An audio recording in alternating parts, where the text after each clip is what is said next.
அந்நிய வாசல ஒரு மணி நேரம் ஜெபிச்சுட்டு கர்த்தரை கேளுங்க, ஆண்டவரே நான் யாருக்கு இந்த அல்லேலூயா யாருக்கு நான் அந்த ஓட்டை போடணும் ஆண்டவரே, நீங்க என்னோட பேசுங்க.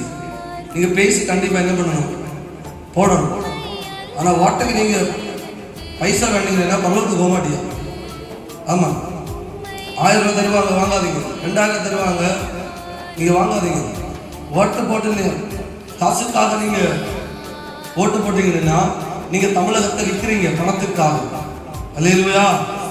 அதனால எல்லாரும் நமக்கு வாழ்க்கையில நிச்சயமா கஷ்டம் இருக்கு, பாடு இருக்கு. ஆனாலும் நீங்க ஓட்டு போடாதபடிக்கு, ஓட்டு கண்டிப்பா போடணும். காசு வாங்காதபடிக்கு நீங்க உங்களுடைய உரிமைகளை நிச்சயமா போடணும்.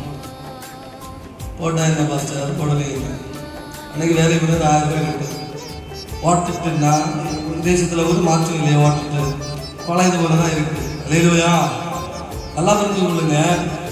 தேசம் யார் பக்கமா இருக்கு தெரியுமா? யாருக்கு பக்கமா இருக்கு? அம்மா சொல்லு, யாரு பக்கம் இருக்கு?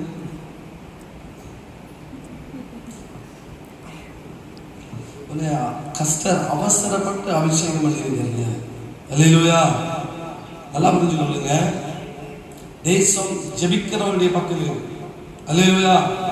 நீங்க இவங்க தான் வரணும் அவங்க தான் வரணும் சொல்ல மாட்டேன். நீங்க ஜெபம் பண்ணி உங்களுடைய உரிமையை செலுத்துங்க. அல்லேலூயா. நீங்க கர்த்தர் யாரை ஏவுகிறாரோ அவருக்கு நீங்க நிச்சயமா போடுங்க. கர்த்தர் நிச்சயமா உங்களுக்கு என்ன பண்ணுவாரு, உதவி செய்வார். அல்லேலூயா.